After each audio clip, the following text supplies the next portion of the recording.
On your mark. On your mark. Get set. Get set. Now ready. Ready, go! Provocative, engaging, and usually quite a lady. Okay, they're asking for it. Deborah, go!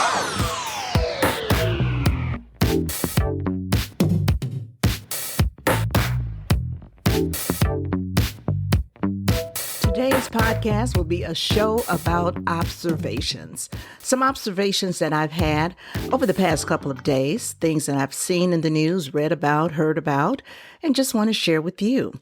I think there are about 4 of them.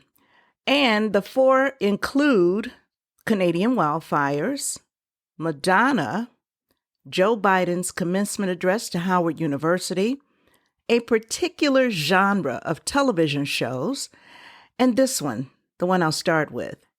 A couple of days ago, actually it was yesterday, I ran into 2 people. I know them both. They're not personal friends, but they're people that I am friendly with. I've noticed this about both of them repeatedly. Every time I encounter them, they smell like skunks. Youch, that stinks! I mean, I know that they don't have body odor or anything like that, but I'm just guessing that they smoke marijuana. And I'm just floored by how many people walk around smelling like a skunk. And I'm not even trying to be funny. I think that either they don't realize how awful they smell, or they just don't care. Either it's more important to them to get high than it is to smell like you're part of a civil society. And the thing that really, really gets me is that I'm not talking about young people. I'm not talking about some teenager or even a college student. The 2 people I'm talking about, I think they both are grandparents. I'm serious. And I'm like, come on. You go to the store, you go to the gas station, you go into a fast food restaurant, and there it is, the whiff of skunk. And it's just not cool. And I actually did try and do some research about this, and I know that there are different, I don't know if there's strains, variations. I'm not hip. I'm not up on current marijuana. I'm just not. But I guess some have a stronger odor than others. I guess the more potent that the variety is, the more it smells. And another thing I noticed too, and not just based on the 2 from yesterday, but from other people, back in the day, and I almost hate to use that phrase, back in the day, when people smoked marijuana, when you got high, you were fun. You were laughing. You were giggling. Things were humorous. You just wanted to have a good time. You could just see the dumbest thing ever, and it would just crack you up. But these people today, not only do they smell like skunks, but they have like a skunky attitude too. It's like, yeah. And I'm thinking, what is the benefit of this? I'm just not understanding it. I had a friend from years ago.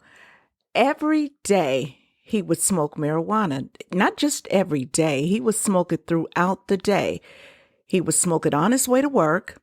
He would smoke it after work. That was every single day. He never skipped a beat. Now, personally, I thought he was addicted to marijuana. And this, of course, went contrary to what everybody has said, that no, you can't get addicted to marijuana. But I think he was addicted. But at least he didn't smell like a skunk.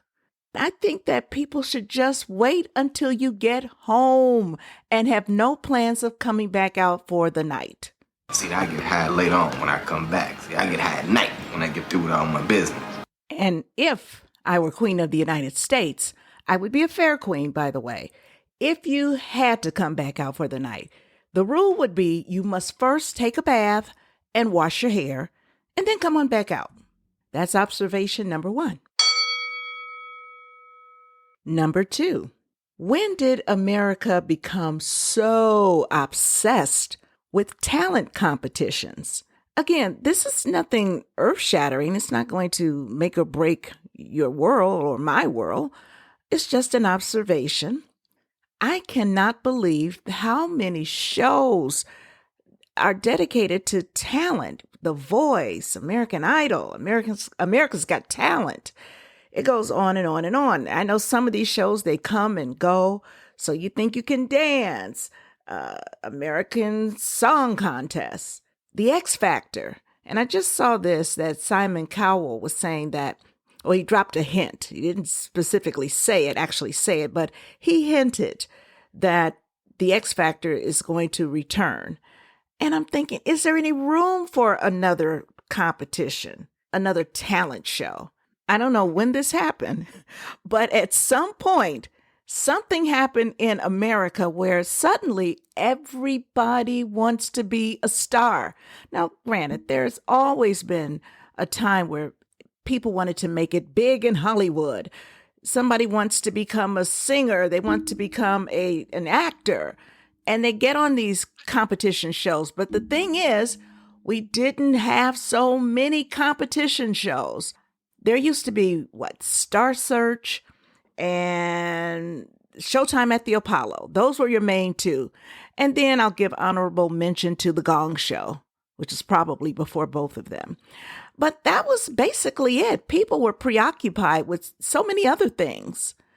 But today, aside from all of those shows, all of the song and dance shows, and let me just say a word about American Idol, which I really don't watch, but every blue moon, I'll stop one channel surfing. And I've noticed something. They don't just rely on talent. They rely on the backstory, because I've seen it at least 2 times, maybe 3, where a contestant gets up and they have this very, very touching backstory. When I was growing up, nobody believed in me. Everybody would make fun of me. When I talked, people would stare at me, and I was so shy. And my mom, she just told me, stick with your dreams. Stick with them, honey. And then you'll see Katy Perry, she's staring and tears start streaming. To me, right there, it says, you know what? You're going to get the edge. You've had it tough. But besides that, we've got all of these other shows that are still competitive in nature. And I am a fan of competition. In fact, I'm pretty darn competitive myself. But there's Last Comic Standing, RuPaul's Drag Race. Remember America's Next Top Model, Project Runway, Dancing with the Stars. Okay, Dancing with the Stars, that one's okay. Even The Masked Singer, I'll give that one kudos too. Lego Masters, really? That's a TV show? But it is. And it just goes on and on and on. And I was looking on the internet, looking for new talent competition shows that are coming. And I think there's something new coming. So the point is, when did we become so obsessed with talent shows? Now, there is another talent show that I really do like, and that is The Iron Chef. Okay, it's still a competition show, but it's different, and that's good. How about we do a talent show based on the script Spelling Bee? Okay, maybe not. Besides, you'd already know who the winner would be. No need to watch the season finale. What? I'm not saying anything out of sorts. Do you realize that of the last 23 Scripps National Spelling Bees, Indian American students have won 21 of those competitions? I think that's incredible. I think it's amazing. And on another podcast, maybe we'll go into why that happens. Okay, moving on. Let's take a look at number 3. It's the Canadian wildfires. This is tragic in that there is so much landmass that's being damaged. I'm not going to say destroyed, because ultimately it'll come back. It may take a very long time, but it will come back. Before getting into what I've observed, let's first take a listen to this report from CNN. More than 80 million people from the US Midwest to the East Coast are under air quality alerts as smoke from Canadian wildfires sweeps across the border. Chicago and Detroit had the worst air quality in the world throughout the day Tuesday, according to IQ Air. Officials in the US are warning of reduced visibility and closing some public spaces. Wow, this is pretty insane, guys. This is not fog. This is smoke. Canadian authorities say more than 200 wildfires are burning out of control right now. This was the view from farms in Wisconsin on Tuesday. The smoke is expected to linger for the next few days. It's Canada's worst ever fire season and has led to the country's highest emissions on record. This is no doubt a very serious matter. It matters to the environment, and it, of course, matters to us, particularly people who have respiratory issues, people dealing with all kinds of medical and health issues. They have to be concerned about this, and they really should stay indoors as much as possible until all of this passes by. The thing that I have observed, though, is how many times and in a number of articles that you will read about the Canadian wildfires is how climate change is contributing to this. Well, that may be. I really don't know. I'm not a scientist. I don't ever want to pretend to be one because I'm not one. I saw an article that said that because of climate change, over the next few years, we can expect to see wildfires increase by 50%. And that may be as well. But here's really my point. I want to be very, very careful, and I want everybody to be really careful not to stoke fear. Because to me, a lot of the discussion about climate change is based in fear. And I think some of this is pseudoscience. I just do. Hey, but you just said you're not a scientist. You don't have to be. You can also utilize some common sense. You can use research, your own research. You can listen to other experts, and you can come to your own conclusions. Now, having said that, I want to go back here because I wanted to share something. I was taking a look at an article from earth.org, and you can take a look at it yourself. It's the top 12 largest wildfires in history. I'm not going to read the entire article. I'm just going to run down the list. Number 12, the 1989 Manitoba wildfires, 1.3 million acres. Of course, that's in Canada. 2011, the Richardson Backcountry Fire, also Canada, 1.7 million acres. We can get up to 1987, Black Dragon Fire. That was in China and Russia, covering portions of both. 2.5 million acres burned during a wildfire. Then there was, here, in 1910, the Great Fire of Connecticut. 3 million acres burned during a wildfire. Let's take a point right here because there was no discussion about climate change in 1910.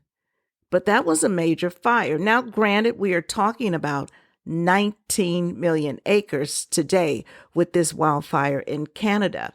In 2010, Bolivia forest fires destroyed 3.7 million acres. In number 7, 1950, another fire in Canada, the Chachanga fire, or the Chachaga fire rather, also known as the Wisp fire. 4.2 million acres burned. The Great Fire of 1919, Canada, 5 million acres burned. 1939, Black Friday bushfire happened in Australia, 5 million acres. In 2004, the Alaska fire season, 6.6 million acres. Going on. 2014, Northwest Territories fires, of course, Canada, 8.5 million acres. We get over to number 2. This happened twice. 1919, And then again, 2020, the Australian bushfires, 42 million acres, well over twice the size of the fires burning in Canada today. And then number one on the list happened in 2003, the Siberian taiga fires, that of course being Russia, 55 million acres. The reason I'm pointing this out is because I think it's really, really easy to lose sight of something. We, as human beings, it's imperative that we are good stewards of our planet. It just is. We're supposed to do that. I think that's why God gave us the abilities that we have to be good stewards. However, be that as it may, I do not share the belief, the idea that we are to be servants to the earth, that we are to relinquish our lives, our lifestyles, just to serve the earth. Now, you may be thinking, well, Deborah, if we don't serve the earth is just going to go away. It's just going to be destroyed. Well, that's kind of part of the reason why I wanted to run down that list of the top 12 wildfires in history. Some of them were from the previous decade. Some were from the last century. Others almost 2 centuries ago. Well, there was one from the early 1800s. The point being, the earth has this crazy ability to rejuvenate itself. No, we don't want forest fires. We don't want hazy cities and suburbs and ocean waters that we can't swim in because we really can't see where we're going. We don't want that. But what we also don't want is to be burdened by extremely restrictive policies that'll cause us to give up our way of living, our way of life. Don't use gas anymore. Don't do this anymore. You're going to hurt the earth. The earth is going to be okay. Let me give you another example. Remember the BP oil spill?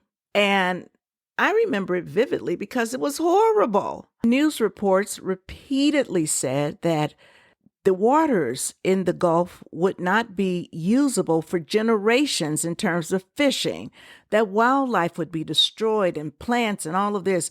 Generations would pass before we would see life restored to the Gulf. Yeah, they were wrong. Yeah, they were wrong.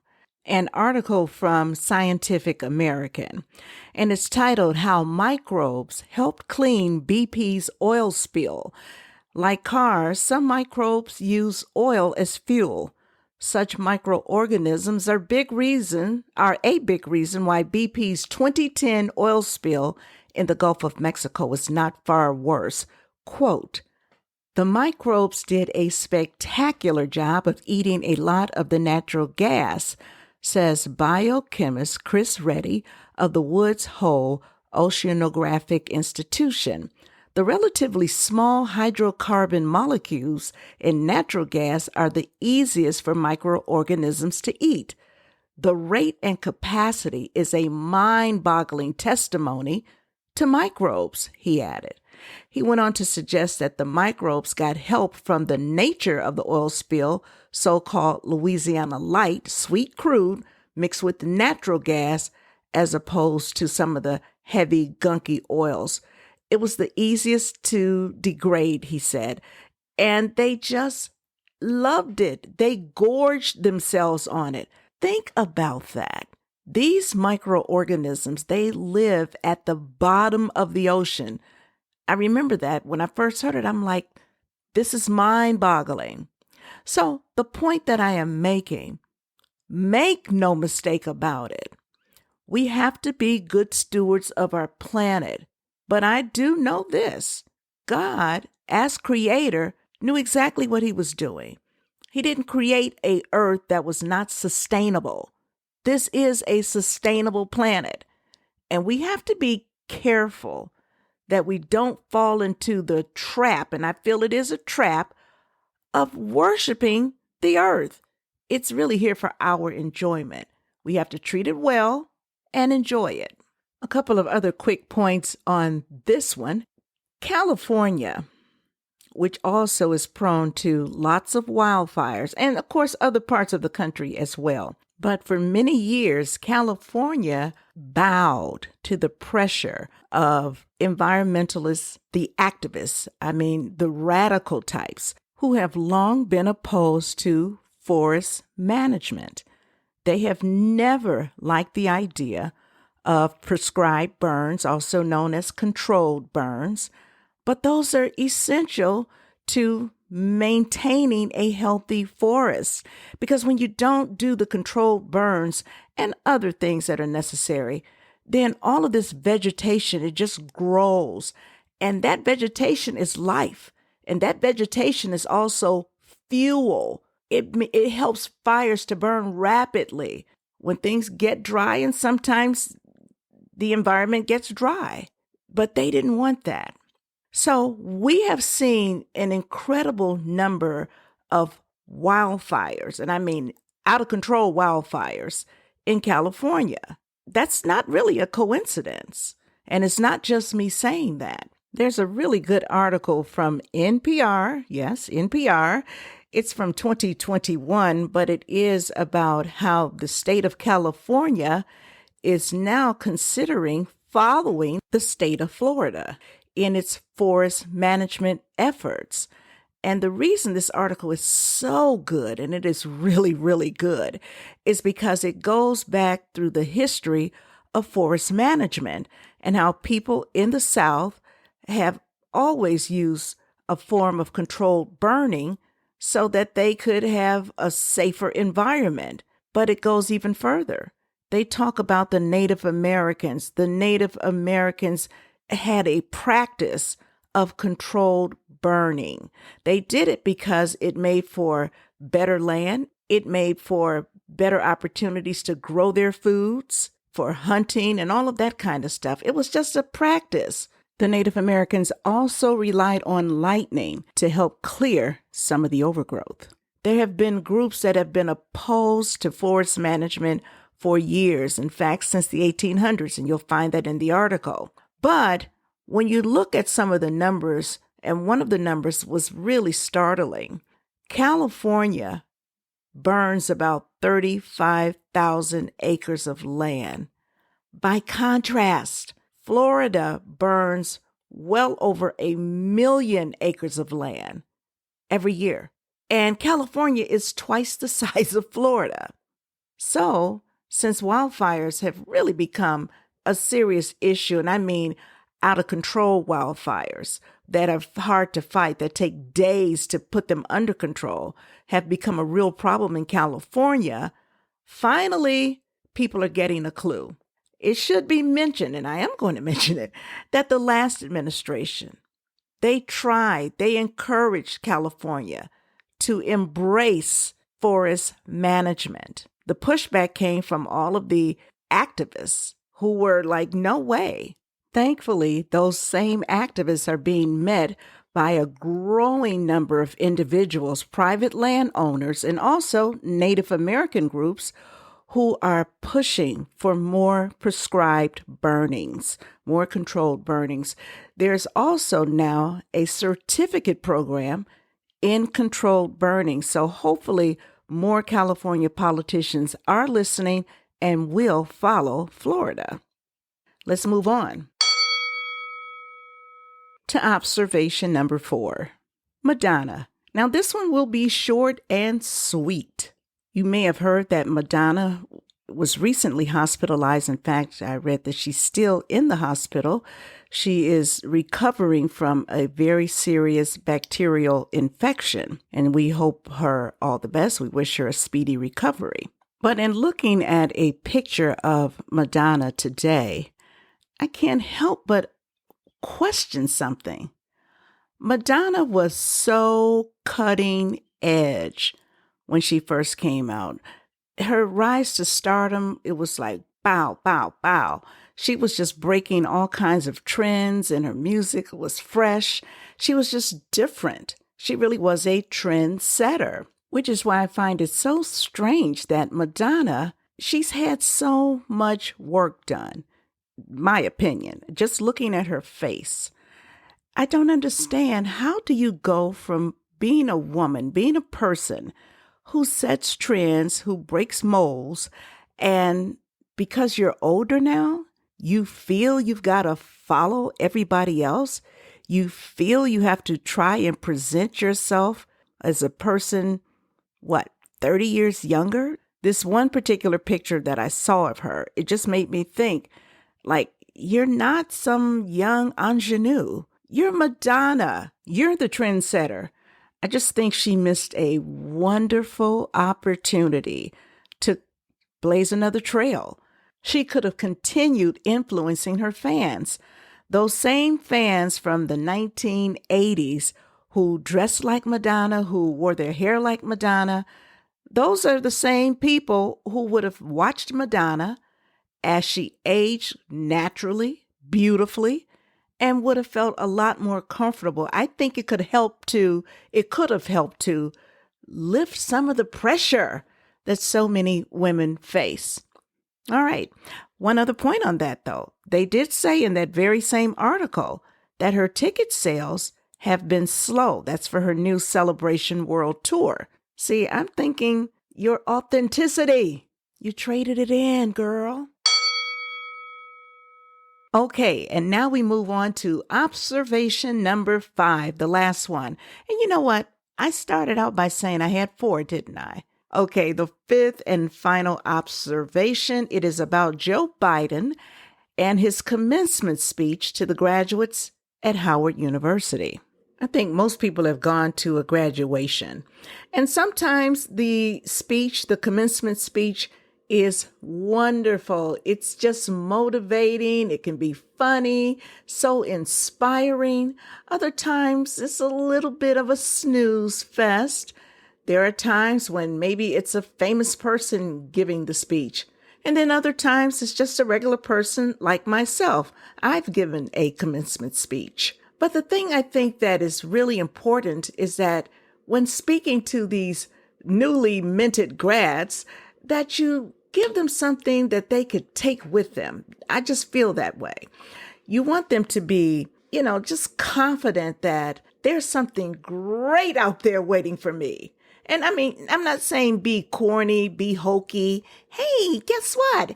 In just a few minutes, the graduation fairy is going to come by, pick you up, and fly you to your favorite job.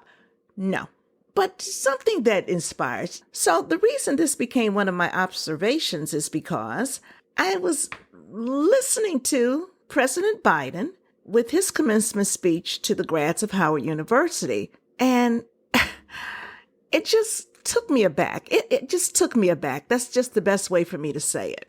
He did have 1 or 2 lines in there that could only be described as motivational, but just like a line or 2. But the gist of the commencement address went like this, and I'm going to read 3 or 4 quotes. Here's one. I don't have to tell you that fearless progress towards justice often meets ferocious pushback from the oldest and most sinister of forces. That's because hate never goes away. Stand up against the poison of white supremacy. Stand up against books being banned and Black history being erased. And sinister forces are trying to reverse racial progress. Talk about a downer. Talk about a fearmonger. Talk about stoking fear. And I would imagine that for some students, when they hear a message like that from the President of the United States, it stokes anger. They become angry. And the idea that he would tell them that hate is never going to go away, that they're after you. Basically, they're after you. Wow.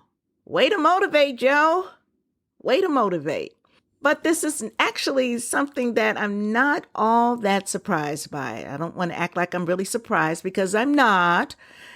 Even NPR made a point about the tone of the speech. And here's what they said, and I'm going to read to you a direct quote. And I cannot believe I have quoted NPR twice, but They said that President Biden used the commencement address to appeal to younger black voters, quote, offering a preview of how his campaign plans to regain waning enthusiasm from a key demographic. And that's because Biden's support among blacks is now at 60%. There's even one poll showing it at 58%.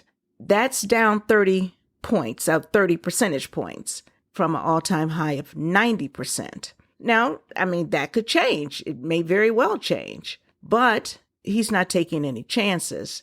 And he's going back to the old and very, very familiar playbook, particularly when it comes to black voters. Let's stoke the fear. Let's tell them about how the enemy is out to get them. Let's get them angry. Let's really get them fearful.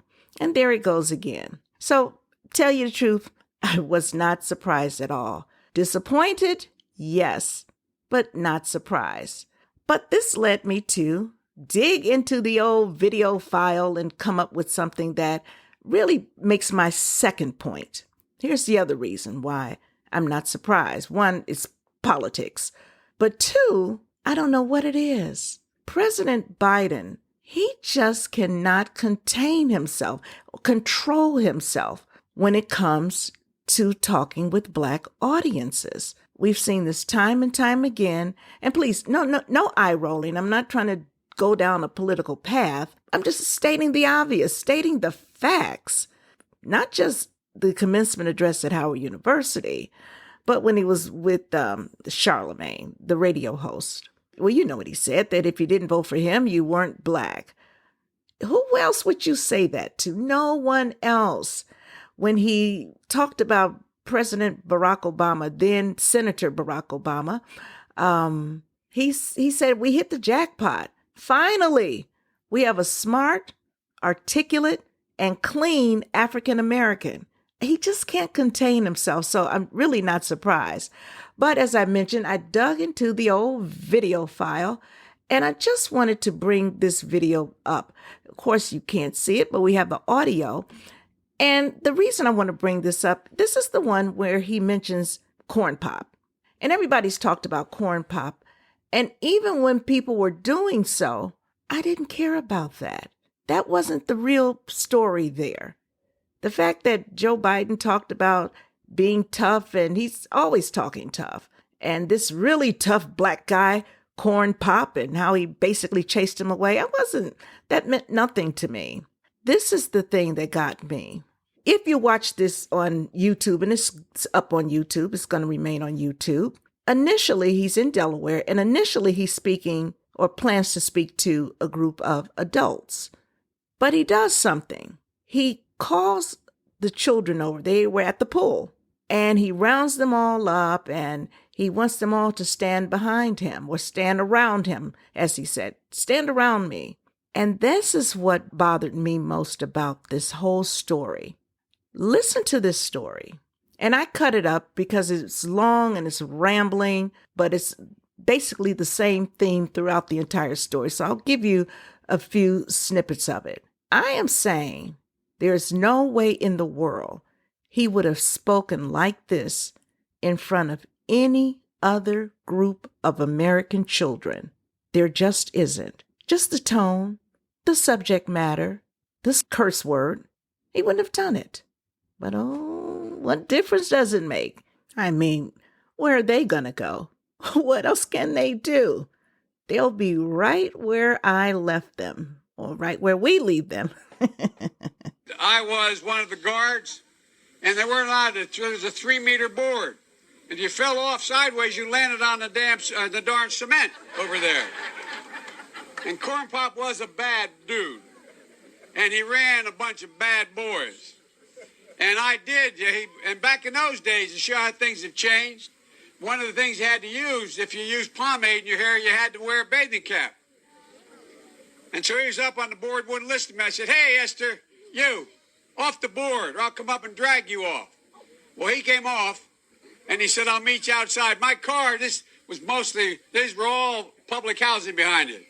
My car, there was a gate out here. I parked my car outside the gate. And he said, I'll be waiting for you. He was waiting for 3 guys in straight razors. Not a joke. You know the chain? There used to be a chain that went across the deep end. And he cut off a 6-foot length of chain. He folded up. He said, you walk out with that chain. And you walk to the car and say, you may cut me, man, but I'm going to wrap this chain around your head. I said, you kidding me? He said, no, if you don't come back. And he was right. In those days, you used to remember the straight razor. You'd bang them on the curb, get them rusty, put them in the rain barrel, get them rusty. When I tell you get off the board, you get off the board, and I'll kick you out again. But I shouldn't have called you, Esther Williams. I apologize, but I didn't know that apology was going to work. He said, you apologize to me? I said, I apologize for that, not for throwing you out, but I apologize for what I said. He said, okay, close the straight razor, and my heart began to beat again. Now, granted, there were some adults that were laughing. I thought it more of a nervous chuckle, but that's really not the point. The point is, why would the Vice President of the United States of America tell this type of story to a group of young American children? It just begs the question, why? But that's just one of my many observations. Now, a couple of podcast notes. Number 1, if you're enjoying the podcast, let's grow the podcast. Continue to download new episodes and share. Number 2, this part's on me. I have my YouTube page up and my Facebook page, and you can find either at Deborah Rose Podcast. That's DeborahRowe Podcast. However, this weekend, I'll spend time putting content up on both the YouTube and the Facebook pages. So we're getting closer and closer to a place where you can do your feedback and we'll eventually get to talk with one another. And remember, kids, only you can prevent wildfires.